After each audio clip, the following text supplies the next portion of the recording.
Welcome to Bong Studies YouTube channel. अच्छा sir sir class 12 এর দ্বিতীয় অধ্যায় অর্থাৎ পদ্মাংশে যোগ কর্মস কৌশলম। স্যার এই যোগ কর্মস কৌশলমটা প্রথমে আমরা দেখে নিব এই যোগ কর্মস কৌশলমের রচয়িতা কি। অর্থাৎ আগে রচয়িতার কথা জানতে হলে আমাদেরকে প্রথমে যোগ কর্মস কৌশলম কোথা থেকে নেওয়া হয়েছে সেই ব্যাপারে আগে ধারণা লাভ করতে হবে স্যার। এবার যোগ কর্মস কৌশলম কোথা থেকে নেওয়া হয়েছে? যোগ কর্মস কৌশলম নেওয়া হয়েছে মহাভারতের ভীষ্ম পর্ব থেকে। ভীষ্ম পর্বের যে 25 থেকে 42তম অধ্যায় পর্যন্ত শ্রীমদ্ ভগবদ গীতা বলে বিবেচিত সেই শ্রীমদ্ ভগবদ গীতার তৃতীয় এবং চতুর্থ নম্বর অধ্যায়। এই তৃতীয় এবং চতুর্থ নম্বর অধ্যায়টাই হচ্ছে যোগ কর্মস কৌশলম। আচ্ছা এবার স্যার চলে আসি, অতএব স্যার মহাভারত থেকে যেহেতু নেওয়া হয়েছে অতএব যোগ কর্মস কৌশলমের রচয়িতা কি হবে স্যার? কৃষ্ণদ্বৈপায়ন বেদব্যাস। চলো স্যার প্রথমে আগে কৃষ্ণদ্বৈপায়ন বেদব্যাস সম্পর্কে একটু জেনে নেওয়া যাক। কৃষ্ণদ্বৈপায়ন ব্যাসদেব হলেন পরাশর মুনি এবং সত্যবতীর পুত্র। পরাশর মুনি এবং সত্যবতীর পুত্র কৃষ্ণদ্বৈপায়ন বেদব্যাস যখন প্রথমে জন্মগ্রহণ করেন তখন তার গায়ের রং ছিল অত্যন্ত কৃষ্ণবর্ণ, সেই জন্য তাকে বলা হয় কৃষ্ণ। এবং সত্যবতী কোন একটা নদীর দ্বীপে কৃষ্ণ ব্যাসদেবকে জন্ম দিয়েছিলেন, সেই জন্য তার নাম হয় দ্বৈপায়ন। এর থেকে বলা হয়েছে আর কি কৃষ্ণ দ্বৈপায়ন বেদব্যাস বা ব্যাসদেব। একদম চলে যাই স্যার একদম উৎস মহাভারতের ভীষ্ম পর্ব। মহাভারতের ভীষ্ম পর্বে 25 নম্বর অধ্যায় থেকে 42 নম্বর অধ্যায় পর্যন্ত শ্রীকৃষ্ণের অর্জুনের প্রতি মুখনিসৃত বাণী হচ্ছে শ্রীমদ্ ভগবদ গীতা। এবার কৃষ্ণ কেন অর্জুনের প্রতি এই বাণীগুলি প্রদান করেছিলেন স্যার বিস্তারিত যাব না, একদম ছোট করেই বলছি। কৌরব এবং পাণ্ডবদের অধিকারের লড়াই স্বরূপ পাণ্ডবরা যখন পাশা খেলায় হেরে যায়, পাশা খেলায় হেরে যাওয়ার পর পাণ্ডবদের 12 বৎসরের জন্য বনবাসে এবং 1 বৎসরের জন্য অজ্ঞাতবাসে যেতে হয়। 12 বৎসর বনবাসে থাকার পর এবং 1 বছর অজ্ঞাতবাসে থাকার পর পাণ্ডবরা যখন হস্তিনাপুরে ফিরে এলেন, যখন তাদের রাজ্যের দায়িত্বভার কৌরবদের কাছে চাইলেন, তখন কৌরবদের প্রধান দুর্যোধন কিন্তু তা দিতে অস্বীকার করেন। এই তাদের অধিকার না দেওয়ার কারণেই কিন্তু কুরুক্ষেত্রের প্রান্তরে পাণ্ডব ও কৌরবদের মধ্যে এক মহাক্ষয়ী সংগ্রাম হয়, যা কুরুক্ষেত্রের যুদ্ধ নামে পরিচিত। এবার এই কুরুক্ষেত্রের যুদ্ধে পাণ্ডবরা একদিকে ছিলেন, পাণ্ডবদের পক্ষে ছিলেন কে? পরম প্রিয় শ্রীকৃষ্ণ। এবং কৌরবদের পক্ষেও কিন্তু বিরাট বিরাট মহারথী যেমন অস্ত্রগুরু দ্রোণাচার্য, মহামতি ভীষ্ম, কর্ণ, এই সমস্ত বড় বড় যোদ্ধারাও কিন্তু কৌরবদের পক্ষে ছিলেন। কুরুক্ষেত্রের প্রান্তরে যুদ্ধ চলছে। শ্রীকৃষ্ণ অর্জুনের সারথি হয়ে কুরুক্ষেত্রের প্রান্তরে যুদ্ধে প্রবেশ করেছে। অর্জুন যখন দেখেন যে তার সামনে তার আপনজন সব দাঁড়িয়ে আছে, মহামতি ভীষ্ম, অস্ত্রগুরু দ্রোণাচার্য, বৈমাত্রেয় ভাই কৌরবরা সব যখন দাঁড়িয়ে আছেন, তখন কিন্তু তিনি ভাইদের দেখে কিন্তু তার মন কিন্তু ব্যাকুলতায় ভরে ওঠে। এই ব্যাকুলতায় ভরে ওঠার দরুন তারা কি করেন? ব্যাকুলতায় ভরে ওঠার দরুন অর্জুন তার গান্ডীব ধনুর্বাণ কিন্তু নিচে নামিয়ে নেন এবং মাথায় হাত দিয়ে রথের উপর বসে পড়েন যে আমি যুদ্ধ করতে পারবো না, আমি কাদের বিরুদ্ধে যুদ্ধ করব, আমার আপনজনদের বিরুদ্ধে। আমি রক্তক্ষয়ী সংগ্রাম চাই না, আমি চাই না রাজ্যের ভার। তখন ভগবান শ্রীকৃষ্ণ অর্জুনের প্রতি 700 শ্লোকের নিবন্ধনযুক্ত কয়েকটি উপদেশ অর্জুনের প্রতি প্রদান করেন। সেই 700 শ্লোকের ওই যে নিবন্ধন, ওইটাকে শ্রীমদ্ ভগবদ গীতা বলা হয়। এবার গীতায় ভগবান শ্রীকৃষ্ণ কি বলে গেছেন? ভগবান শ্রীকৃষ্ণ বলে গেছেন জ্ঞান সব থেকে বড় জিনিস। ভগবান শ্রীকৃষ্ণ গীতায় বলে গেছেন জ্ঞানের কথা, বিজ্ঞানের কথা, মোহের কথা, মাৎসর্যের কথা, এই সমস্ত কাম ক্রোধ লোভ এই সমস্ত বিষয়ে কিন্তু তিনি অর্জুনকে ধারণা দিয়ে গেছেন। এবার যোগ কর্মসু কৌশল, এই যোগ কর্মসু কৌশল হচ্ছে দুখানা অধ্যায় শ্রীমদ্ ভগবদ গীতা, 3 নম্বর অধ্যায় এবং 4 নম্বর অধ্যায়, এই দুটি অধ্যায়কে মিলিয়েই তৈরি হয়েছে যোগ কর্মসু কৌশল। এই যোগ কর্মসু কৌশলে ভগবান শ্রীকৃষ্ণ অর্জুনের প্রতি কি বলেছেন? অর্জুনের প্রতি বলেছেন যে কর্মেন্দ্রিয়ের প্রতি নিয়ন্ত্রণ। অর্থাৎ কি স্যার, আমাদের 5টা অঙ্গ আছে, 5টা কর্মেন্দ্রিয় আছে, ঠিক আছে?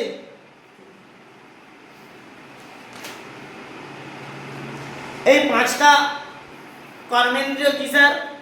বাক, পানি, পা, বায়ু আর উপস্থ। এই যে 5টি কর্মেন্দ্রিয় আছে, এই 5টি কর্মেন্দ্রিয়ের উপর যদি কোনো ব্যক্তি বা কোনো মানুষ নিয়ন্ত্রণ রাখতে পারেন, তিনি কিন্তু সমাজে সত্যবাদী বলে বিবেচিত হবেন। আর এই পঞ্চেন্দ্রিয়ের উপর যদি কারোর গুরুত্ব না থাকে, তখন কিন্তু তিনি সমাজের বুকে মিথ্যাচারী বলে বিবেচিত হবেন। তখন অর্জুনকে বললেন যে তুমি যদি এই কর্মেন্দ্রিয়ের প্রতি তোমার যদি নিয়ন্ত্রণ না থাকে, তোমাকে তো সবাই মিথ্যাচারী বলবে, ঠিক আছে? এবার এই কর্মেন্দ্রিয়ের উপর নিয়ন্ত্রণ এই কথাটি বলেন। আচ্ছা, 2 নম্বরে কি আছে? নিষ্কাম কর্মফল।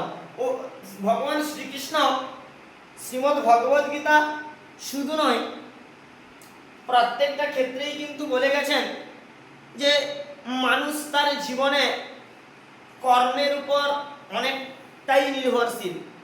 কারণ কি স্যার? কারণ একটা মানুষ কর্ম করলে তার মধ্যে কর্মের মাধ্যমে তিনি বিবেচিত হন সমাজের বুকে। একটা ডাক্তার যদি ডাক্তার না হতো, তাহলে কিন্তু তাকে কেউ ডাক্তার বলতো? একটা শিক্ষক যদি শিক্ষাদান না করতো, তাকে কেউ শিক্ষক বলতো না। কারণ কি? প্রত্যেকটা মানুষের জীবনে কর্ম হচ্ছে এমন একটা জিনিস, সেই কর্মের উপর কিন্তু তার নিজস্ব পরিচিতি লুকিয়ে থাকে। এবার নিষ্কাম কর্মফল কি স্যার? নিষ্কাম কর্মফল হচ্ছে মানুষ তার জীবনে যেমন কর্ম করে তার ফলস্বরূপ কিন্তু তিনি ঈশ্বরের কাছে পেয়ে থাকেন। এবার কোনো মানুষ তার জীবনে একটা মানুষের জীবনের প্রতিটা পদক্ষেপে একটা মানুষ বিভিন্ন প্রকার কর্ম করে চলেছে, সেই কর্ম অনুযায়ী কিন্তু ভগবান অর্থাৎ ঈশ্বরের দরবারে তার কিন্তু বিচার বিবেচনা হবে। একটা মানুষ জীবনে শুধু পাপই করে গেছে, সেই পাপ তাকে পাপের যে ফল তাকে তো ভোগ করতেই হবে স্যার। দেখা গেল কি কোনো মানুষ অজান্তে পাপ করেছে, ওই অজান্তে পাপটা কিন্তু মানুষের পাপ নয়। আমরা তো প্রাত্যহিক জীবনে অনেক কিছুই পাপ করে থাকি, কত মশা মাছিকে আমরা মেরে ফেলছি, সেটা তো পাপের মধ্যেই পড়ে। ওই পাপ থেকে নিষ্কৃতি লাভের জন্য ভগবান কি করেন, যে অজান্তে যদি কোনো মানুষ পাপ করে থাকে তাহলে তাকে স্যার একদম ক্ষমা করে দেওয়া হয়, ঠিক আছে? এবার নিষ্কাম কর্মফল কি স্যার? মানুষ তার জীবনের প্রতিটা পদক্ষেপে যেমন ভাবে কর্ম করে থাকেন, ঠিক তার ফলস্বরূপ কিন্তু তার যথাযথ ফল কিন্তু তিনি পেয়ে থাকেন। শ্রীকৃষ্ণ কিন্তু বলেই গেছেন আর 3 নম্বর কি হচ্ছে আত্মা অবিনশ্বর। শ্রীকৃষ্ণ শ্রীমদ্ ভগবত গীতায় বলে গেছেন যে আত্মা একটি এমন জিনিস, আত্মাকে সৃষ্টি করা যায় না, আত্মাকে যেমন সৃষ্টি করা যায় না, আত্মাকে তেমন ধ্বংস করাও যায় না। আত্মা অবিনশ্বর, আত্মা অবিনশ্বর, আত্মাকে সৃষ্টিও করতে পারবো না, আত্মাকে আমি ধ্বংসও করতে পারবো না, সেই সুবাদে আত্মা অবিনশ্বর। এবার স্যার এইখানে আমি একটা জিনিস শুধু একটা লোকেট করব যে স্যার প্রত্যেকটা মানুষ যখন ইহপারের মায়া ত্যাগ করে পরপারে চলে যান, তখন সেই জায়গায় ইহপারের মায়া যখন ত্যাগ করে পরপারে গেছেন, সেই পরপারে যাওয়ার সময় তার আত্মার শান্তি কামনার্থে তার পুত্র কিংবা আত্মীয় স্বজন সবাই মিলে তার শ্রাদ্ধ বাসরের ব্যবস্থা করেন। স্যার আমরা বলবো কি শ্রাদ্ধ বাসরে গীতা পাঠ করা হয়। কেন করা হয় শ্রাদ্ধ বাসরে গীতা পাঠ? শ্রাদ্ধ বাসরে গীতা পাঠ করা হয়, একজন ব্যক্তির মারা গেছেন, তার আত্মার শান্তির কামনার্থে আমরা গীতা পাঠ করছি, কিন্তু তার আত্মার সঙ্গে গীতার সাথে কোনরূপ সম্পর্ক আছে বলে তো আমরা জানি না। আছে স্যার, শ্রাদ্ধ বাসরে গীতা পাঠ করা হয়, তার কারণ হচ্ছে ভগবান শ্রীকৃষ্ণ বলেই গেছেন যে আত্মা অবিনশ্বর, আত্মাকে সৃষ্টিও করা যায় না, ধ্বংসও করা যায় না, কিন্তু আত্মাকে যথাযথ স্থানে স্থান দেওয়া যেতে পারে, আত্মাকে যথাযথ স্থানে স্থান দেওয়া যেতে পারে। স্যার আত্মা কখন মুক্তি লাভ করে? আত্মা যখন বিষ্ণু লোকে যায়, ভগবান শ্রীকৃষ্ণের পদতলে গিয়ে পড়ে, তখন কিন্তু আত্মার মুক্তি ঘটে, অর্থাৎ আত্মা শান্ত হয়। কিভাবে ঘটবে স্যার?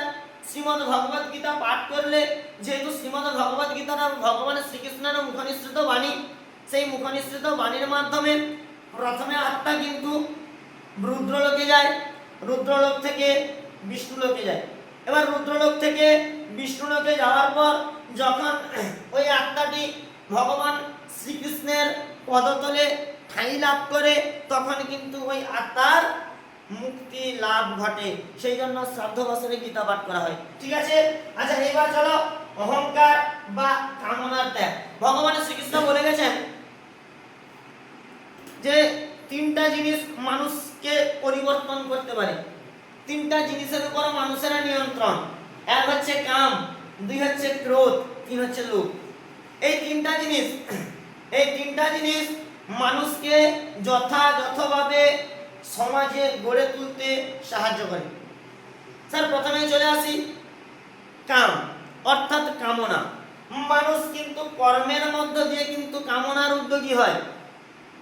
সেই জন্য প্রত্যেকটা কর্মের ক্ষেত্রে আমাদের কিন্তু চোখ খুলে, প্রত্যেকটা কর্ম করার আগে কিন্তু আমাদের চোখ কান সবসময় খোলা রাখতে হবে স্যার। কারণ কি আপনার কর্ম আপনাকে ফল প্রদান করবে।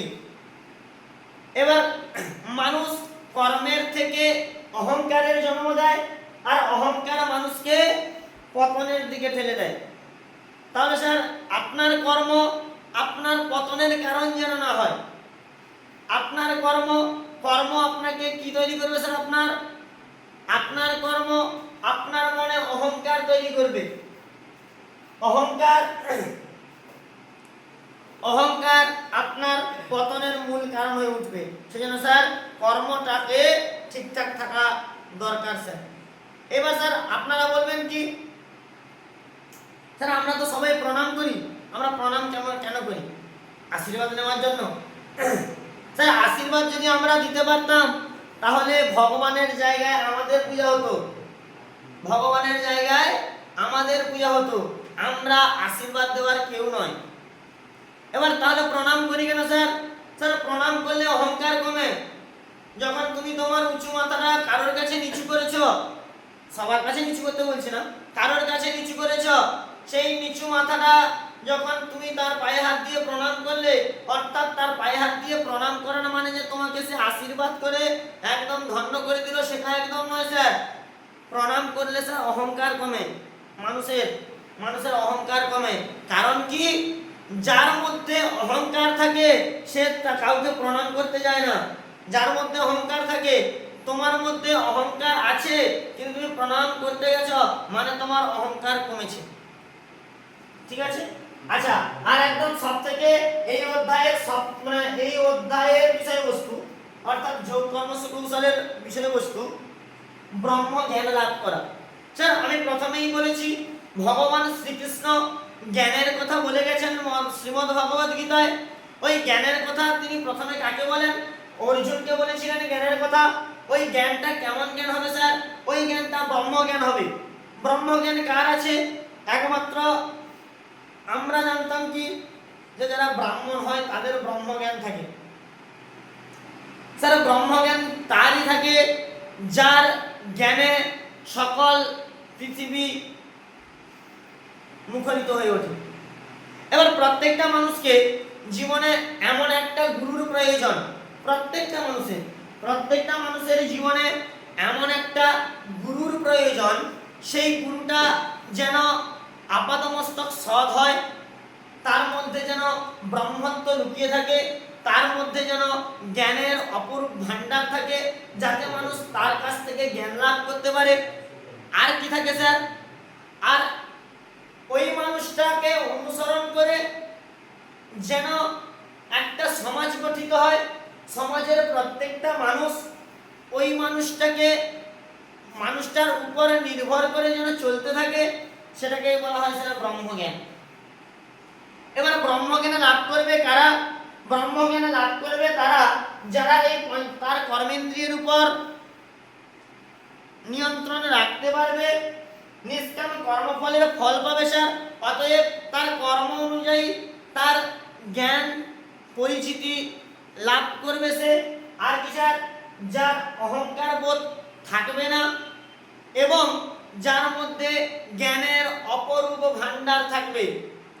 ওই জ্ঞানের অপরূপ ভান্ডার প্রত্যেকটা মানুষকে তার ব্রহ্মজ্ঞানের মাধ্যমে সমাজের বিভিন্ন জায়গায়, সমাজের বিভিন্ন স্থানে নিজেদেরকে মেলে ধরতে অর্থাৎ তুলে ধরতে সাহায্য করবে। তো প্রত্যেকটা মানুষের এই অধ্যায়ের একটাই বিষয়বস্তু, একদম ছোট্ট বিষয়বস্তু, ব্রহ্মত্ব লাভ করো, ব্রহ্মজ্ঞানে জ্ঞানী হয়ে ওঠো, আর এমন একটা গুরুর হাত ধরো যিনি ব্রহ্মজ্ঞানে নিপুণ, এবং ওই গুরুর হাত ধরেই কিন্তু জীবনের বাকিটা পথ সমাজ গড়ার লক্ষ্যে, সমাজের সর্বাঙ্গীন সুন্দর সুষ্ঠু সমাজ পরিচালনার্থে ওই গুরুর হাত ধরে একদম এগিয়ে যাও। তাহলে স্যার ভগবান শ্রীকৃষ্ণ তার যোগ কর্মস কৌশলে কি করেন? ভগবান অর্জুনকে যুদ্ধের জন্য উদ্যত করেন। কারণ কি? ভগবান অর্জুন যুদ্ধের ক্ষেত্রে নিজেকে ব্যাকুল করে, নিজে ব্যাকুলতায় ভরে উঠেছিল, সেই জন্য। আচ্ছা, আর কি স্যার? আর যোগ কর্মস কৌশলের বিষয়বস্তু বললাম, ঠিক আছে? সব সময় মনে রাখবে ব্রহ্মজ্ঞান মানুষের জীবনের আলোর দিশারি হয়ে ওঠে। এই জন্য প্রত্যেককেই বলছি নিষ্কাম কর্মফল, কর্মের দিকে লক্ষ্য রাখো, অহংকার পরিপূর্ণ হয়েও না এবং ব্রহ্মজ্ঞানে জ্ঞানী হয়ে ওঠো।